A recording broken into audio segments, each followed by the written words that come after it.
We're back with books 5 and 6 of the Circle of Three series. Still going well. And both of these are kind of some interesting sorts of books for this series, a little bit different. Let's talk about these. Book 5, In the Dreaming. This one may be my favorite book so far, and that it's very, very different in the setup. Previous books to this had the characters going over a large area and have the story occur over at least several days. This book occurs in just a single day and in a single general area of the town, which oftentimes that's something that I find makes a book not work for me.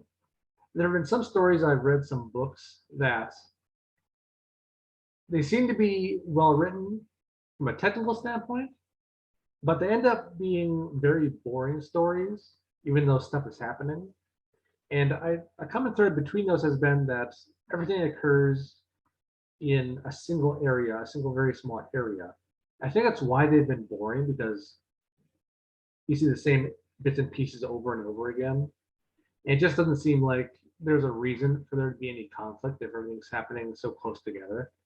But in this book, it somehow works. Possibly because it occurs in the woods. And in the woods, of course, there can be a great distance between places, or not necessarily a distance, but people can be far enough away that trees and hills obscure them, so maybe it's more believable there. But this occurs in Midsummer. The coven in the area is having a midsummer celebration in the woods. Annie, Kate, and Cooper have been told to bring costumes. They don't know exactly what's going to happen. But the costumes are not actually what's being shown on this cover for some reason. Kate comes as a fairy princess. Cooper comes as a nymph with a flute. And Annie comes as a hedgehog person. So they get to these woods. Everyone who's at the woods already is in some kind of costume. And there's a little thing at the beginning in which apparently they're summoning fairies, or the fairy realm, to connect with the real world. So they do this little ritual thing with somebody who Kate doesn't recognize, don't know who she is. And then things go. And it's very, very strange in that all three girls go separate directions for various reasons. We follow them separately through the book.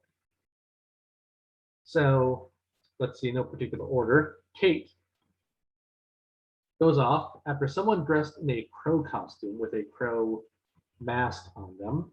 She thinks that person is Tyler, her boyfriend, because that person has a similar body type, tall and skinny. She follows this, or not crow, raven actually, that's what the difference is. Follows this raven into the woods, catches up with him, and she starts talking to him like he's Tyler. But the person in the crow costume acts like he's, rather the raven costume acts like he's Raven, like a raven person. So it's not really clear if that's Tyler, but Kate believes it is. So talking to him, and they're interrupted by Maeve, the fairy queen, who Raven runs off when he hears she's coming. The fairy queen meets Kate. It's no one she recognizes. And everyone's acting kind of like the fairy role. So the fairy queen's acting like, you know, a fairy queen, like how you might imagine. The fairies are mystical, wonderful, but also very prone to emotion and very strange. So she's acting like that. Everyone else is as well. And they talk, and the fairy queen says something to the effect of, what is it you most desire? And Kate says, true love, because she's still confused about what happened in the previous book where she kissed her ex-boyfriend, Scott. And she says she wants to try to find true love. And the Fairy Queen says, okay, by the end of the night, you have to find true love. And it's your quest. So Kate tries to find who she thinks is Tyler again, runs into, near darkness, runs into some boys from the football team camping in the woods somewhere. They don't know about this festival. Among those people there is Scott, her ex-boyfriend. And it's dark now, so Kate just wants to get away. She doesn't want to be around Scott. But Scott says he wants to walk her back to wherever she is. She says she's at some kind of costume party to explain what's happening. And Scott has a flashlight, Kate doesn't, so they walk along. They talk a little bit. Apparently Scott knows about Tyler. He saw Kate with Tyler at some point from afar. They get emotional, and Scott kisses Kate. Kate sees Raven from afar seeing them. And she, she's very upset about this. She doesn't know how she's feeling about this, so she runs from Scott, runs into a satyr or a faun in the dark, can't see him. And there's an exchange. The satyr or faun is acting like a satyr or faun. But there's something about how that satyr or faun is talking that makes it seem to me like it might be Tyler. It's not really clear. And Kate tells the satyr or faun that she kissed Scott. And satyr or faun asks Kate to walk Kate back to the camp. Kate just kind of goes on her own. And at some point, she runs into these little kids that were with Maeve. The kids take her to Maeve, who is on an island in the middle of the lake. She goes there, and she has a kind of final summing up of her quest to find true love, which she kind of takes not exactly seriously. So it's not really clear what exactly she's feeling, but she makes a decision. I won't say what the decision is. I won't say what the aftermath is either, because for all three girls, especially Kate and Cooper, there's some kind of element of they're not really sure what happened, which is kind of interesting because it kind of opens the door, especially in the light of the previous actual magic stuff, to maybe some of this fairy stuff might have been real because they don't recognize anybody in these costumes, which is kind of interesting. I'm kind of hopeful, though it's probably unlikely they'll reference this again. Maybe because some of these events, it would be kind of weird if they didn't reference them again because they involve, such as Kate, involve Scott. So if it was real, he must have seen some stuff at least, but it's kind of uncertain. Partly why I like this book, actually. So that's Kate. Annie, she separates because she needs to find her hedgehog gloves. She left them in her car, I guess.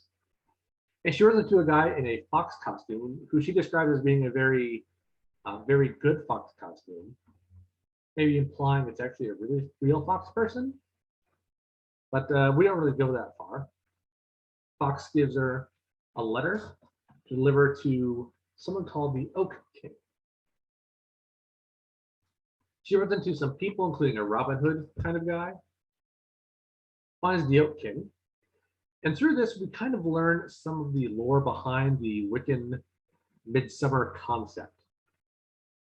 We learned about this concept that during the summer, I think it's the spring and summer, the Oak King is supposed to be someone in charge of, I guess, nature or the year. And Kate accompanies the Oak King as a kind of assistant to his little feast where he's going to step down from being king. And there's talk about how there's this ritual where the Holly King, who is reigning during fall and winter, kills the Oak King. And he's upset by this because this ties back to Annie's parents dying. And there's apparently a whole thing, not necessarily set up for her, I don't think, But a whole thing where she relates to this in the sense that the Oak King takes on somewhat of a relationship or a concept of her father figure. And the idea of this Oak King dying really gets to her on that level. So there's this big feast. There's this fight between them, with the Holly King and Oak King being very cordial. Apparently, happens twice a year within the winter. The Oak King waking up from death and fighting the Holly King to take over. And this is just a twice a year thing. This is how the Midsummer happens in Wicca, I guess, at least some types of it. And Annie sees this. Oak King, quote unquote, dies. And Annie's pretty upset. She hates this concept. She wonders why this is happening, since Wicca is supposed to be, according to how she sees it, really nice and about life, and why death is apparently a good thing in this case. And the Holly King speaks with her. He takes her to see the Oak King dead, who wakes up briefly to talk to her. All of them are all consistently in character. So there's no breaking character. And there's somewhat of a, not necessarily a resolution, but a concept at the end of this that Andy sort of accepts this and is using this as a jump off point to try and explore her unresolved feelings about her parents' death in the future. In the past, but trying in the future to deal with this one.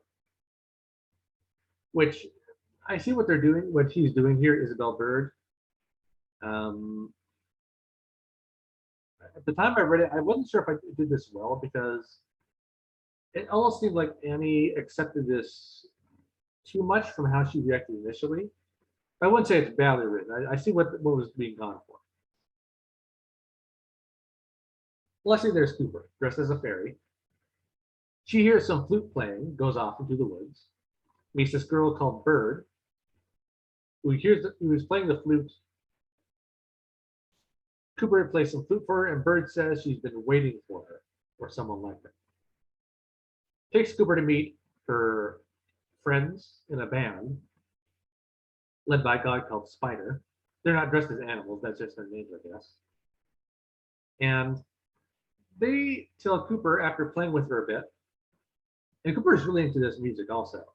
She really likes it. And apparently it's some kind of music that she says she can't hold on to in her mind, which seems kind of strange for a musician as good as Cooper. Maybe that speaks somewhat to the maybe real fairy nature of this. But these band members, they take Cooper and they say they're going to do an initiation. Which, by the way, all three girls go with this because they assume this is supposed to be some kind of in-character, I guess, kind of LARP kind of thing. They just go with it for all 3 weeks. So Cooper goes with these kids. They come to a hill that's apparently been hollowed out, which is pretty awesome. Spider takes her into this hollowed out hill, starts a fire in the middle of it, puts some weird stuff in the fire to make some kind of aromatic smoke, and tells Cooper she's going to go on a quest to be initiated. Cooper goes out the back of the hill to find some other guy who doesn't talk to her, and takes her through the woods. This is dark by this point. Smears mud on her, or she smears mud on herself. And they start being hunted, or Cooper starts being hunted. And this is supposed to be a reminiscent thing of the wild hunt concept. That she's taking on the aspect of an animal being hunted, and she has to survive or not be caught during the night. This resolves itself somehow. I won't say exactly how, whether she's caught or not, or what this means. It resolves itself. She passes this initiation, and everyone invites her to stay with them and play with them, replacing Bird, who apparently in this roleplay was human and now was caught by these children who are fairies, it seems to be. And Cooper does not like this at all. She did not like being chased. She didn't like feeling like she was hunted. She thought it was cruel, a joke. And because of this, and I'll say what this is because it directly ties into something happening in the next book. She makes a certain, well, I won't say exactly what it is, but she makes a certain dramatic change to how she approaches Wicca. Very, very dramatic change. It's literally the last sentence in the book. I was very surprised by this. So this, probably my favorite book so far. I just loved it. Getting very deep into the fantasy elements of what's happening in here. Probably that's why I liked it. So this is probably my highest rated book so far in the series.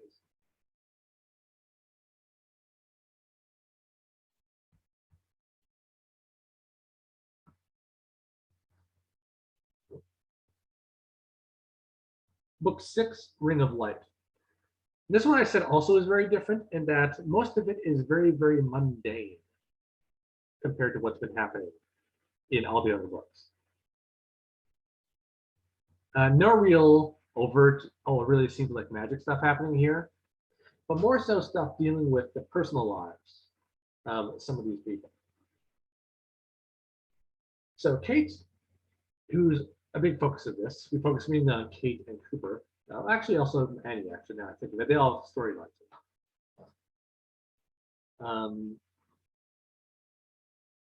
I'll actually do Kate's last.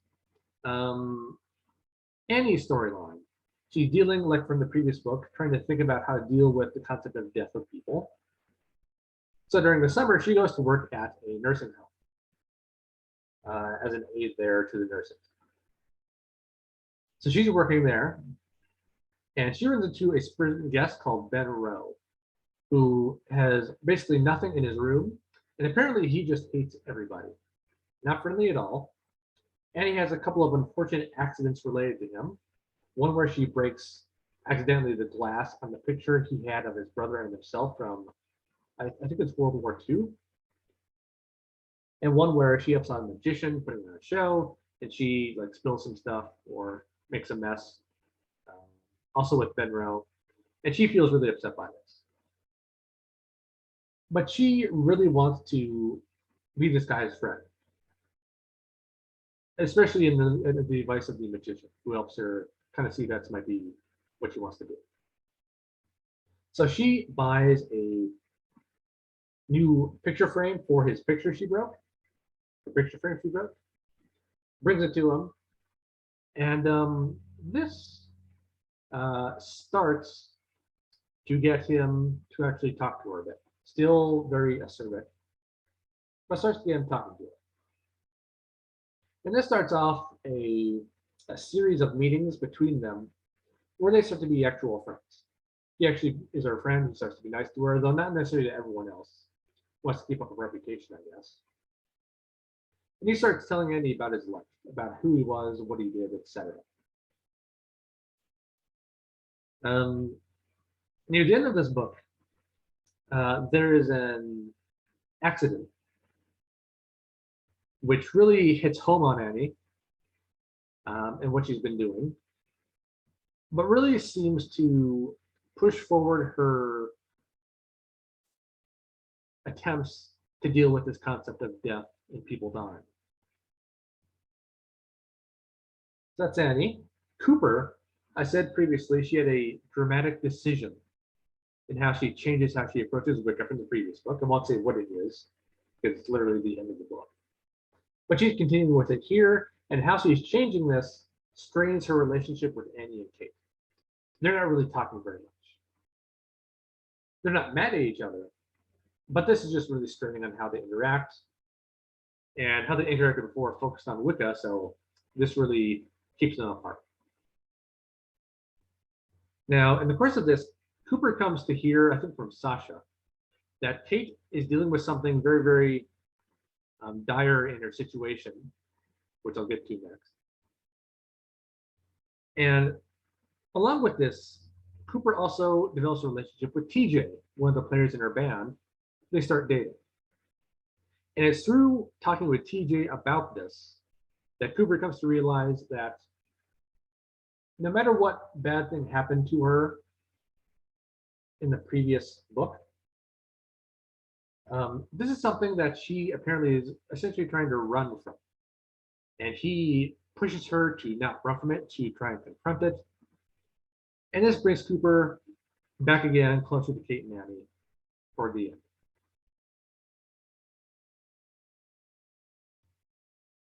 Now for Kate, what I think is the tying together story in this, she's visited by her aunt and her brother. Brother was at college. Her aunt is her mother's younger sister, Nettie. She's visited by her.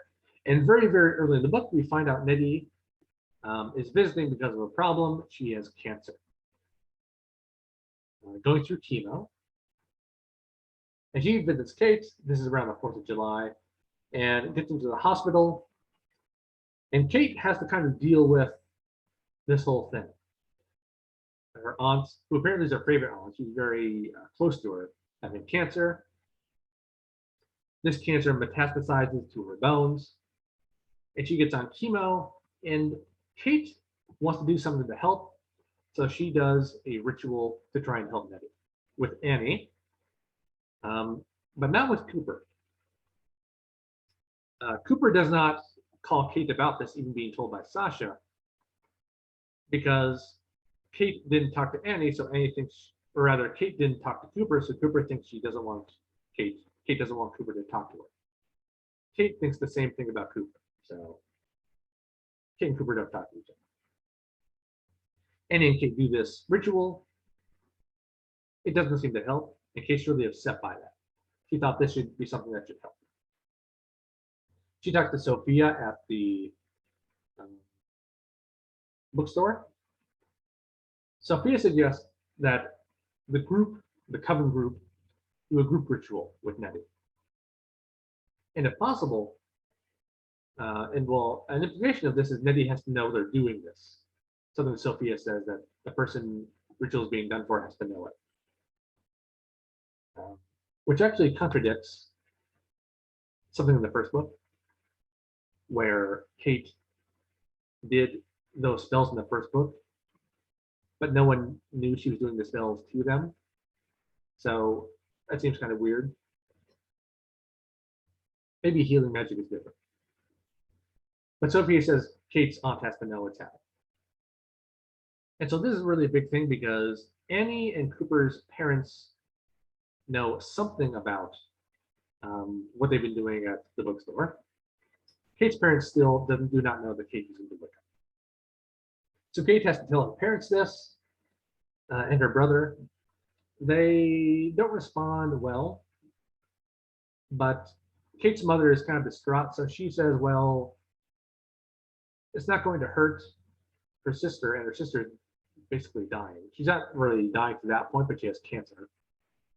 So Kate's mother urges her father, Kate's father and Kate's brother to go along with this, and they kind of begrudgingly do.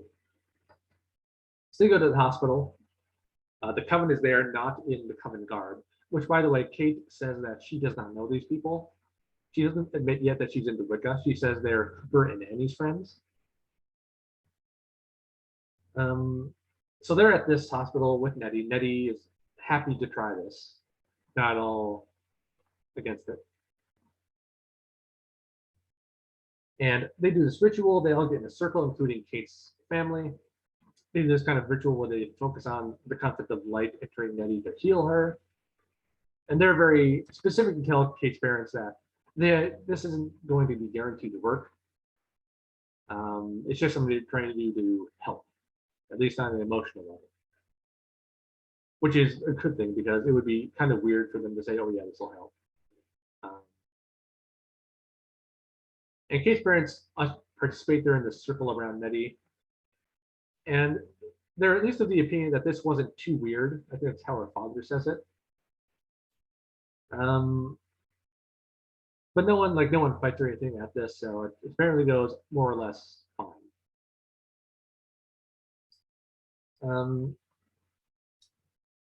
Says books 5 and 6. Again, still really great. The writing top notch as always. Really happy with this. Still have another 9 books to go, I think. I'm definitely going to continue this. Really great. I still recommend this. Really great book series. That's books 5 and 6.